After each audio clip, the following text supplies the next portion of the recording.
Oh There man, we go. How you doing? I'm a little frustrated. We had a whole morning planned out that's kind of gone awry, but here we are, just making adjustments like we need to do, like professionals do. This is what we do. Yeah. We're content creators. So if the first way doesn't work, we just take technology, we spin it on its head, and we get going. So I want to welcome everybody to the first 2022 edition of Baseball Today. It's Rose, it's Plouffe. We're back after a week off. Plouffe just put on a hat. Is that because you didn't like the way your hair was? I just figured that's what we do on Baseball Today. We wear hats. Yes, it is. It's what we do. Hope everybody's doing well out there. I had a lot of people already in the chat saying, hey, where's Ken Rosenthal? Ken Rosenthal needs to take care of Ken Rosenthal. Truth be told, I've been friends with Kenny for 20 years. I reached out to him yesterday because I've sat in that seat. I know what it's like to not have your contract renewed from MLB Network. It's not a fun time. He's doing great. He feels well. He's in a good headspace right now. I don't think I'm speaking out of turn. And I'm only saying this because I know a lot of people care about him. And you can see from the reaction on social media that he's doing well. And we'll hear from him at the appropriate time, I'm sure.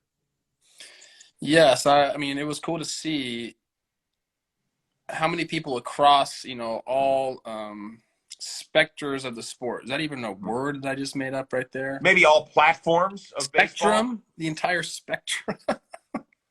But everyone was, voicing their, their love for Ken yesterday. Players, media members, everybody. So it was cool to see. Yep, absolutely. So we wish him well in whatever his next endeavor is. In the meantime, you can continue to read his great work on The Athletic, and you'll see him on Fox whenever the baseball season gets going. Let's keep our fingers crossed on that one. In the meantime, we had last week off, so let's get to it. Do a deep dive on what has transpired, including the retirement of a former All-Star third baseman, Kyle Seager. We knew his time was done after 11 seasons up in Seattle, but we thought he would latch on to a new team, much like his brother did. That did not happen. His wife came out on social media and said, my hubby's retiring. He's coming home to be just a family guy, just to be a dad of 3 and a husband of 1, and that's it. So how shocked were you when you read that news? Initially, I think like everybody, I was pretty shocked. Just because I think this guy has more baseball left in him. Ooh, that's a good look for Plouffe. I don't know what's happening. I don't even know what's going on, guys. Can you hear me now? Yes, we can. Go ahead. Continue on, caller. Are you okay? I said initially I was shocked like everybody else because this guy's got a lot of great baseball left in him, or so it seems. Last year, put up a 2 WAR. Numbers were down, in his regards, but still 35 and 100. And I know those are counting stats, and all the, the new age baseball people don't care about those, but that's something. 35 homers and 100 RBIs means a lot to players. The guy has baseball left in him, but you know what else he's got? A beautiful family, a generational wealth, a new house in North Carolina that he just built. And I guarantee he said, you know what? I can just stay. Yeah, all right. So Plouffe freezing a little bit. I'll pick it up from there. I understand his point. For me, this is the way I look at it. That Kyle Seager, when he walked off the diamond for the last time up in Seattle, it was one of the few times I saw an entire team in tears, right? There was the meeting in the mound, 9th inning. They pull him off the field so he could get one last ovation, one last tip of the cap. And it was a monumental moment in the history of that franchise, which is really saying something. Because let's keep in mind, he didn't lead Seattle to a World Series. Heck, he never even took Seattle to a playoff up there. And he was that beloved in that town. And he felt so much love. I had Mitch Haniger on the Chris Rose rotation talking about it. And 6 weeks after it happened, he was still all choked up. And I think the point is that when you ingrain yourself in a society for over a decade and you feel that much love, and for the first time you're cut free, free agency doesn't seem that appealing. It really doesn't, because all of a sudden you move to a new town and they look at you as just the new free agent third baseman that signed on the dotted line. You're no longer that beloved guy that helped create a community up in Seattle. You're just a player with a dollar figure next to your name. So if you don't get it done on the field, you're going to be remembered in your new home as just a dude. Like on a much larger scale, look at what happened with Albert Pujols, right? Beloved in St. Louis, two-time World Series champ, three-time league MVP. He goes out to Anaheim, played in 3 playoff games out there, and all they see is a contract as an albatross. He isn't Albert Pujols anymore. The How you last doing, time, dude? it's the last time, bro. I don't know what's going on. I don't know either, but you live in that ritzy hoity-toity part of town. Let's start paying some internet bills. I got 2 internet bills. I was hardwired. That didn't work. This thing, we'll see how it goes, man. Enough about All me. right, so you missed my entire great point about Kyle Seager, and then we got to move on. I watched it. You're totally right, dude. You're in one organization your entire life. You're a guy there. Everybody knows who you are. You mean something. When you go to a different organization, I experienced this myself. You're nothing. You're Right. nothing there. So, Yeah. I don't know if you heard what I said earlier, but the guy gets to go home and be in his new house with his family. I think it was a decision that, wasn't easy for him. But when you start to think about like the two, Mm-hmm. for a lot of guys, it is easy. For me, Yeah. it was easy. Last point, I was doing a little research on Kyle Seager. Good hooper in high school. You know who he defended one day? For North Carolina, I don't. Who? Think about it. In the Charlotte area, early 30s, really good shooter, I don't know. Sorry. Steph Curry. No. Yeah, he said I felt like I was doing a good job because he kept having to go back further and further to go shoot, but he kept making them. I was like, yeah, that sounds about right. And by the way, the scouting report hasn't changed. He just keeps going further and further back and making it. But that's, by the way, right? How cool is that Kyle Seager hits over like 220 career home runs and makes over $100 million? And like, we're amazed, like, oh my God, he got a chance to guard Steph Curry in high school.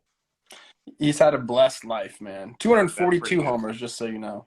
We wish him well. So, Kyle, really good run. Corey just signed a $325 million deal to be the shortstop of the Texas Rangers. Your favorite brother combo that you have seen play in the major leagues. So we're not talking about the DiMaggios, although they were great. We're not talking about the Alous, although they were great. Those are tandems that, yes, had an impact in the major leagues, but we did not see play. Yeah, I mean, I think there's some easy answers here. I'll just name 2, but I'm going to give my favorite one. Molina brothers, obviously, they redefine what it means to be a catcher. I played against maybe all of them, I think. There's 3. Yes, and there's I 3. think I played against all of them. Yep. Benji, Jose, and Yachty, right? Yep. So they are like probably at the upper echelon top. And then you have the Upton brothers, which I've known Justin Upton since he was 14 years old. Those guys, at their peaks, the Upton brothers were incredible. I'm going to go with my favorite group of brothers, just because I knew them a little bit better, the Rogers brothers, Taylor and Tyler. Oh, good. I like that. I love – 2 things I love about them. First, they're like funny. They're identical twins. They tried to get me one time acting like the other person. I didn't fall for it. But I love that one's a lefty that throws cheese. And then the other one's a submarine righty that throws like 40 miles an hour. It's just so cool how that came about. So give those guys a watch. They're 2 really good relievers in the game right now and really fun people. Okay, I want to tell you a funny story about one of the Molina brothers. So back in the early days of Intentional Talk, the Molina's not exactly known for their speed. And Jose Molina was running one time, and I remember saying on air, Millar, I guarantee you that is one guy I am faster than in Major League Baseball. Like, there's no question. It was just a fun little skit that we carried on. 2013, the then Indians make it to the wild card game against the Rays, and he's playing for the Rays. And the network flew me out there to do the show. They knew I'd be super excited. So I do the show from 5 to 6 on the field before the game, and I'm going over and I'm talking to some of the Rays. And I see Jose Molina. And I didn't realize that he was that big because Benji and Yachty are not tall guys. Jose's like a big dude. So I'm like, hey, Jose, how you doing? And I stick my hand out, and he shakes it, and he looks at me, and he goes, so you think you're fucking faster than me, motherfucker? And I was like, well, it was just a joke. He's like, fuck you, motherfucker. And I was like, oh, my God. So the whole night, I was scared shitless. Like, I was worried. I thought for sure I'd pissed him off. I watched the game. Tribe loses like 4-0. Next morning in the airport, I see Jason Giambi, who was playing for the Indians at the time. And I said, hey, you played with Jose Molina, right? He said, yeah. I said, is he a tough guy? Or he's like, no, he's a great dude. And I was like, Jesus, what happened? David Price DM'd me the next day, and he goes, dude, we got you, didn't we? I'm like, what do you mean? He goes, we were hoping you were going to come in the clubhouse afterwards so that Molina could come up to you and go, got him. Got him. Totally fucking with you. And I was like, oh my God, seriously? Dude, I you got love me. it. I So that being love it. said, my favorite brother tandem, the Alomars, Robbie Alomar, one of the top 5 baseball players I've ever seen play. Unbelievable. Could do it all. Had some pop. Could hit for average. Could run. Great defender. Unbelievable. And then Sandy Alomar, near and dear to my heart. 97 ALCS. Dan Rourke showed this. Last out when the Indians beat the Orioles in Game 6. Sandy is catching. Robbie strikes out looking. And all I could imagine is, oh, my God, Sandy's got it over his brother forever. So pretty cool. I like it. Pretty cool. All right, let's move on to this interesting story. Buster Olney, our buddy from ESPN, said the Yanks are interested in possibly trading for Matt Chapman as a shortstop. You buying it?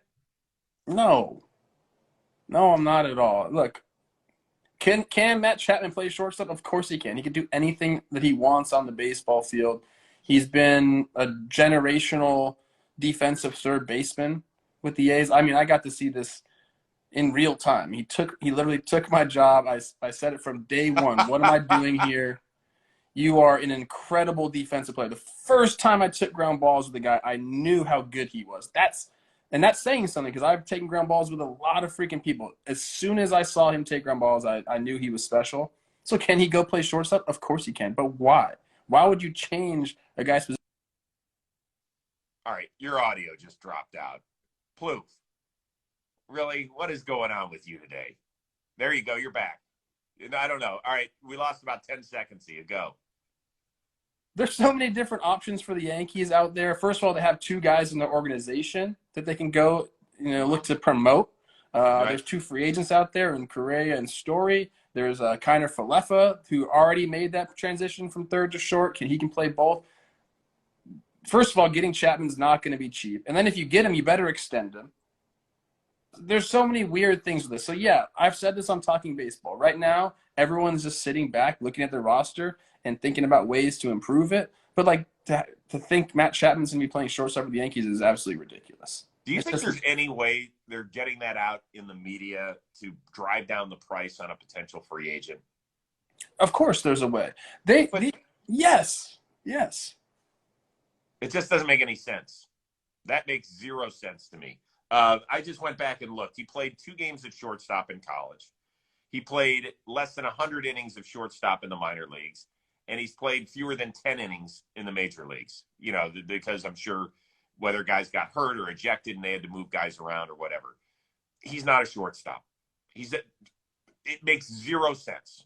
Absolutely no sense to take one of the best defensive third basemen when there's plenty of capable guys. I almost snickered at it when I saw the report. I was like, come on. Really? It doesn't make any sense. Like I said, if you're going to take a guy like that, you better be willing to extend him. He's not going to be cheap. No. I know I've said this about him before. I'm going to put it out there again. And it's actually gotten tougher now that Shohei is doing Shohei things. But if he is still in the American League, I've said that his best offensive year of his career, he'll win an MVP. That might not happen anymore because Shohei might just run away with it for 5 years or something. But that's the kind of player he is. If he gets back and has a really good offensive year, that coupled with his defensive metrics, like he'll put up a 8 to 10 more season. Could. You're right with those defensive metrics, which makes him a little odd. I always think the metrics skew too much defensively, but I could be wrong. Yeah, you're right. All right. There was another report out there that Josh Bell could be on the move again. Of course, he was traded from Pittsburgh to Washington, had a solid season. And now they're saying in his walk year, he could be dealt again. If so, do you have a good landing spot for him? Not really, because, again, I think he's one of those guys that fits that DH role. I know he's been playing some first base, obviously, but I think he's more – if you're going to have him on your team, you could just look at him as a bat. So some of the teams that need lefties, we already talked about them. The Blue Jays, is there a fit there? I don't really know, but you're trying to replace some offensive output because Simeon's gone. Another place and I think we already talked about this for somebody else to go. There's the Brewers. We need offense. Yeah, I think Rowdy Tellez is scheduled to be the first baseman. I love Rowdy. He can do it it. is. But, you always need depth. So I think that could be a good landing spot for him, especially if the DH comes to the National League like we expect it to. There's a lot of places that a hitter can land now that we're going to have a universal DH. So he could kind of go anywhere. Yeah, so I've got two spots. First of all, you Well, said he's a he's a switch hitter, lefty. isn't he? He is a switch hitter. And actually, his splits were very good last year. He had over an 800 OPS from both sides of the dish. So it's not, some guys go slant heavily one way or another. He does not when it comes to that. Milwaukee makes a ton of sense, particularly with the DH. Rowdy Tellez, left-handed stick, really good guy to have, I think, as a not even a platoon player, but a guy that you can sprinkle in and give 60 starts somewhere along the line, 60 to 80 starts. The other place I would say is Boston. I think that's a place you want to keep your eye on. I know that they're big on Bobby Dahlbeck, and I understand it, but I think a switch hitter in that park could be really, really interesting. He works well in a lot of places. I see someone saying he's from Dallas. Texas should bring him home. Like, sure. Yeah, he Keep is. going, Texas. Yep. Good. Shout out Frankie in the chat. What's up, Frankie? And I think he's going to be making right around $10 million this year in his final year of arbitration, which isn't terrible for a guy who's, consistently over an 800 OPS. Good dude, too. Good dude. Last thing, Eric Hosmer, former guest on the Chris Rose rotation, married his bride over the weekend at the Breakers in Florida. Did you see some of the pictures from there? I did. Talk about FOMO right there. Whoa. I mean, big time. A lot of my friends were there, and Eric and I used to be really good buddies back in the day when I was with the Twins. He was with the Royals. We had a lot of good times together. Yeah. The invite didn't show up.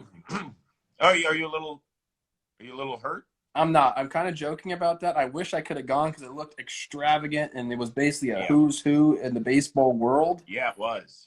They looked beautiful, so congratulations to Haas and Casey. They've been together for a long time, so it's nice to see them finally tie the knot. We're going to have like little baby Haases running around, little mohawked baby Haases soon. I don't know. We'll see. I don't know.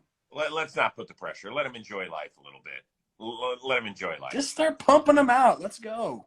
Dude, you sound like a grandparent. Like, come on, I need my little grandbabies. Enough. You aren't pushing your sons to push them out? I've got sons that are 21 and 16. Seriously, dude? Okay, maybe you just tell them to What do you think? hold I'm like Brett Favre. I want to be a grandpa at like 44 or 50 or whatever I am. You're younger than I give you credit for, I think. Yeah, thank you. So with all that being said, what was your one great memory from your wedding day? Oh, so we had my wife's Egyptian, my Egyptian goddess. We had I don't know why this ties in, but at a lot of Egyptian weddings that I've been to, there's been a belly dancer, so we had a belly dancer. Whoa! Yeah. So we had like, I don't know, 200 people at our wedding or something like that. And when the belly dancer came on, she started bringing people into the middle and dancing with them.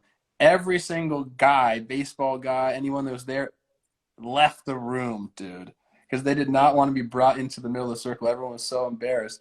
But a few guys did end up doing it, and I have like hilarious picture. I even think Ryan Braun got in the middle for a little bit, which is blackmail central right there. I got him. That's nice.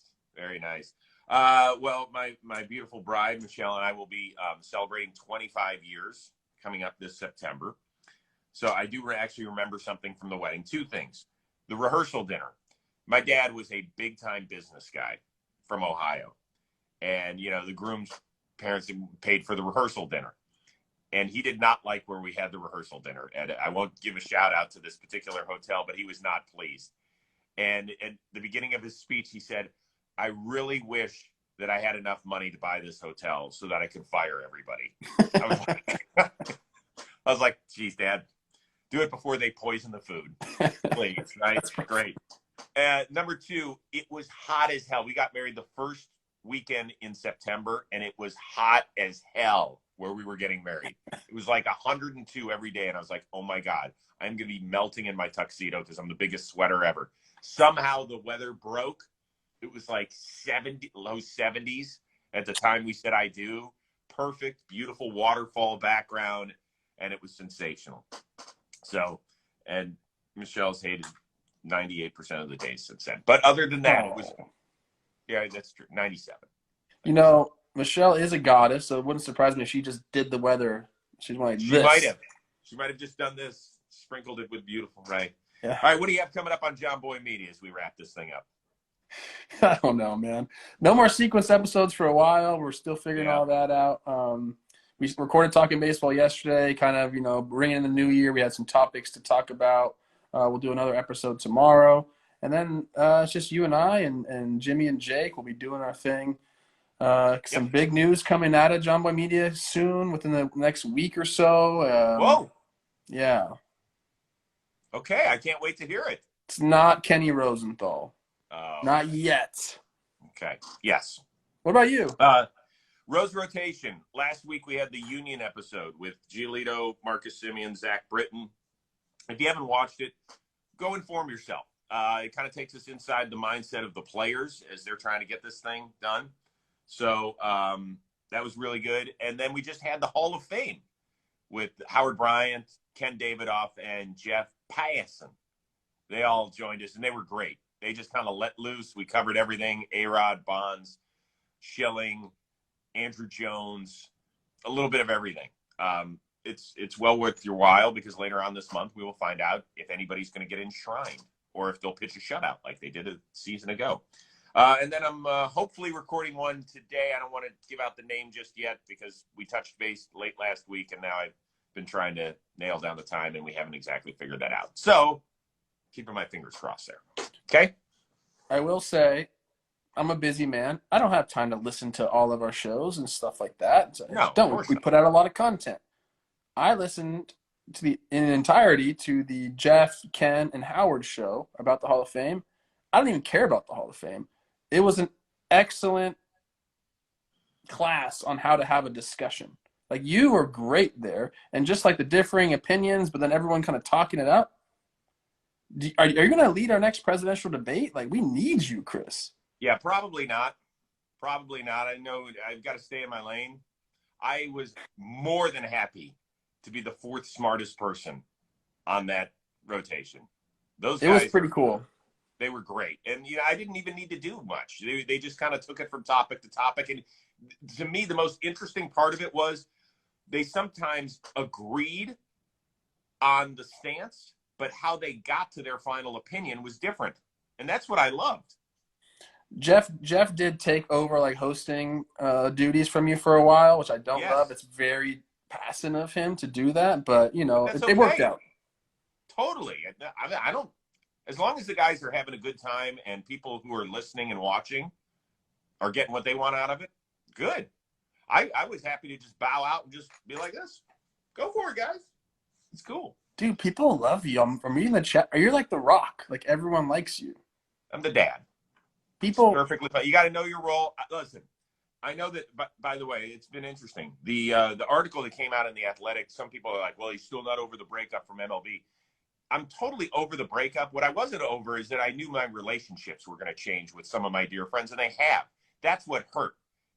I am so thankful that I landed in a wonderful place like JOMBOY Media, because I've cultivated new relationships with you, with Jimmy, with Jake, with Dan, with Rob Scirocco, with Sam, with Lucas, with Zach, with BBD, with all these wonderful people, with Joe's, with Ashlyn, all these amazing people that work at our place. But when you work at a place for 10 years, right, you're not going to get over it because the relationships change. And that's what hurts. Like, I don't talk to Millar as much as I'd like to, and that hurts. That's all. Doesn't mean that I missed that job and it's way better than the one I've got now. That ain't it, people. Life's about relationships, and it's that simple. Got it? Got it all, baby. All right, brother. I will see you on Thursday. Hopefully we'll get the little kinks in whatever we're doing here ironed out technologically, and we'll be back to our regularly scheduled programming, as we like to say. Sounds good. In the meantime, everybody have an amazing Tuesday, courtesy of the crew here at Baseball Today. Thanks for watching. We will see you soon.